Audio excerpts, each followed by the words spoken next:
Bismillahirrahmanirrahim. Assalamualaikum warahmatullahi wabarakatuh. Alhamdulillahi wahda, wassalatu wassalamu ala rasulillah wa ala alihi wa sahbihi wa man wala. Sahabat berbagi kisah Islam yang dirahmati Allah, nama lengkap Sayyidina Husain adalah Husain ibn Amirul Mukminin Ali ibn Abi Thalib ibn Abdul Muthalib.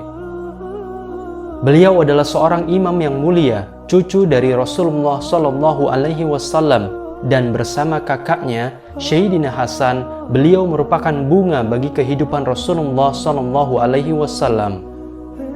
Ayah beliau adalah Sayyidina Ali ibn Abi Thalib, sepupu Nabi dan khalifah keempat setelah Sayyidina Utsman bin Affan radhiyallahu anhu. Sementara ibu beliau adalah Fatimah Az-Zahra binti Rasulullah Shallallahu Alaihi Wasallam. Salah satu hadis yang menunjukkan betapa utamanya kedudukan Husain radhiyallahu anhu adalah saat Rasulullah bersabda, "Husain termasuk bagian dariku dan aku termasuk bagian darinya. Allah akan mencintai siapa saja yang mencintai Husain, dan Husain adalah satu umat di antara umat-umat yang lain dalam kebaikannya." Sayyidina Husain sempat hidup bersama Rasulullah Shallallahu Alaihi Wasallam selama sekitar 5 tahun. Rasulullah begitu menyayangi Husain sebagaimana kakaknya Hasan. Pernah suatu ketika Rasulullah sedang berkhutbah, kemudian datanglah Hasan dan Husain ke dalam masjid Nabi Shallallahu Alaihi Wasallam. Saat itu Hasan dan Husain hampir saja terjatuh. Maka Nabi segera turun dari mimbar beliau, kemudian menggendong mereka berdua dan menundukkan Hasan Husain radhiyallahu anhuma di hadapan beliau. Sahabat yang dirahmati Allah, secara fisik Husain radhiyallahu anhu lebih mirip dengan Rasulullah pada bagian dada sampai kaki. Sementara Hasan radhiyallahu anhu lebih mirip dengan Rasulullah sallallahu alaihi wasallam pada bagian wajahnya. Saat dewasa, Sayyidina Husain banyak melewati masa-masa fitnah, mulai dari fitnah sebelum kematian Khalifah Utsman radhiyallahu anhu hingga fitnah ketika ayahnya Sayyidina Ali radhiyallahu anhu menjadi khalifah dan terbunuh.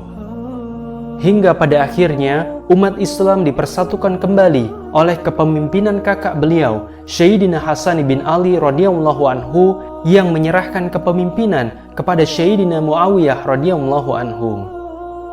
Ketika Sayyidina Muawiyah ibn Abi Sufyan radhiyallahu anhu memimpin, maka ini adalah satu masa kegemilangan umat Islam setelah sekian lama berada dalam perang sesama muslim. Muawiyah juga begitu memperhatikan kehidupan Hasan dan Husain radhiyallahu anhuma.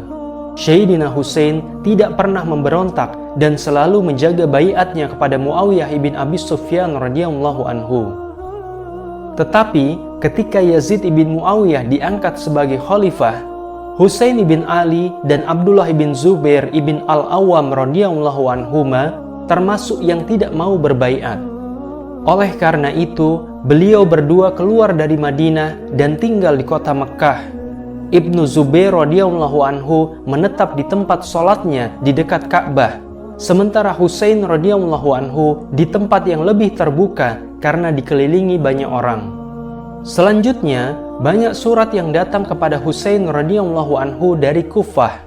Isinya adalah mereka menolak kepemimpinan Yazid ibn Muawiyah dan siap membaiat Sayyidina Husain sebagai pemimpin. Bahkan, beberapa surat yang lain berisi pernyataan gembira atas kematian Muawiyah radhiyallahu anhu. Penduduk Kufah banyak yang mencaci maki Muawiyah radhiyallahu anhu karena mereka memang banyak diwarnai oleh pemikiran Rafidah dan Khawarij.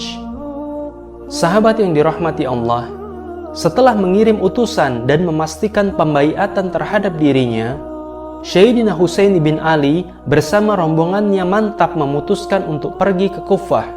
Meskipun banyak sahabat seperti Abdullah bin Abbas, Abdullah bin Umar, dan Abdullah bin Zubair sudah mencegah beliau untuk pergi, namun Sayyidina Husain tetap pada pendiriannya.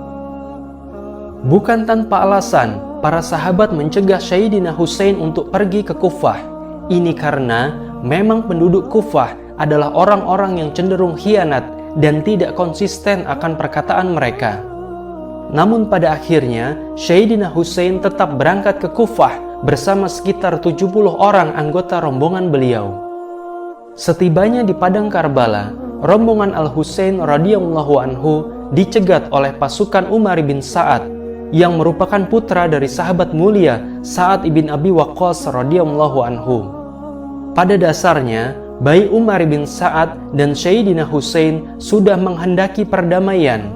Namun sang pemimpin Kufah kala itu, Ubaidillah bin Ziyad, justru menghendaki bahwa Sayyidina Husain harus tunduk kepada dirinya dan dijadikan sebagai tawanan.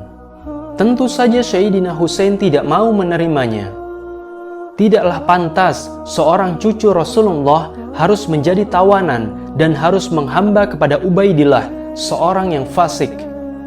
Karena Sayyidina Husain menolak perintah Ubaidillah bin Ziyad, maka diseranglah rombongan Al-Husain radhiyallahu anhu dengan ribuan pasukan, di mana kemudian Ubaidillah bin Ziyad menjadi orang yang paling bertanggung jawab atas pembantaian cucu Rasulullah tersebut di padang Karbala.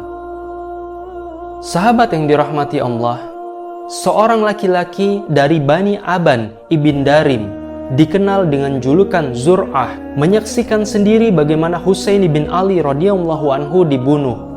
Sebelum Sayyidina Husain meninggal, si pembunuh memanah langit-langit mulut Sayyidina Husain, sehingga darah pun banyak yang memuncrat dari mulut beliau.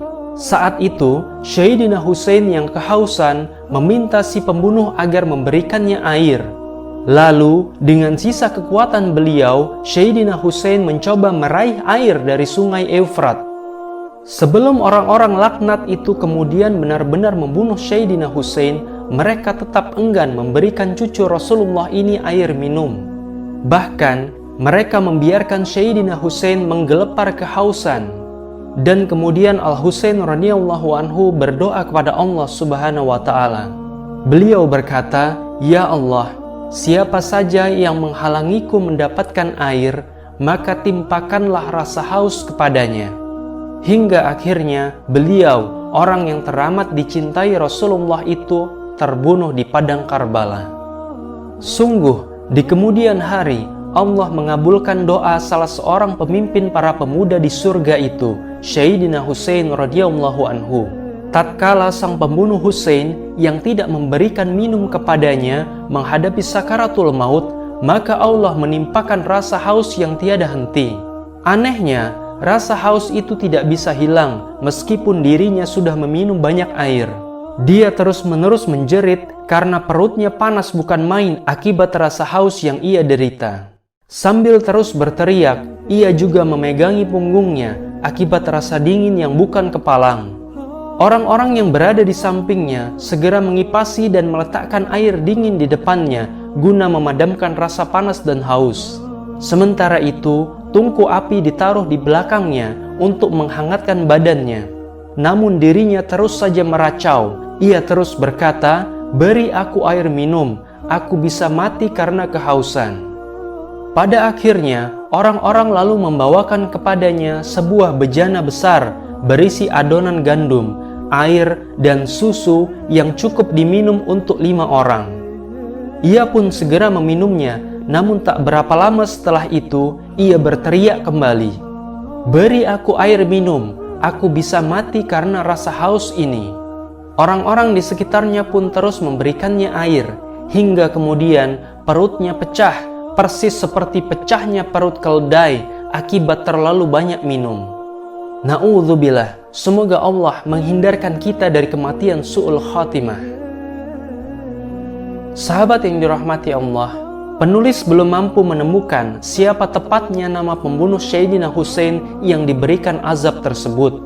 Namun dari kisah ini, semoga kita mendapatkan pelajaran yang berharga bahwa sebagai seorang muslim, wajib bagi kita untuk mencintai para ahlul bait, para keturunan dari Rasulullah Sallallahu Alaihi Wasallam. Sebagaimana yang beliau Rasulullah sabdakan, "Cintailah Allah atas nikmat yang telah diberikan olehnya, dan cintailah aku karena cinta kepada Allah, serta cintailah ahli baitku karena cinta kepadaku." Sahabat yang dirahmati Allah, saya sebagai narator cerita undur diri Kepada Allah saya mohon ampun, dan kepada sahabat semua saya mohon maaf. Wallahu a'lam bishawab. Wassalamualaikum warahmatullahi wabarakatuh.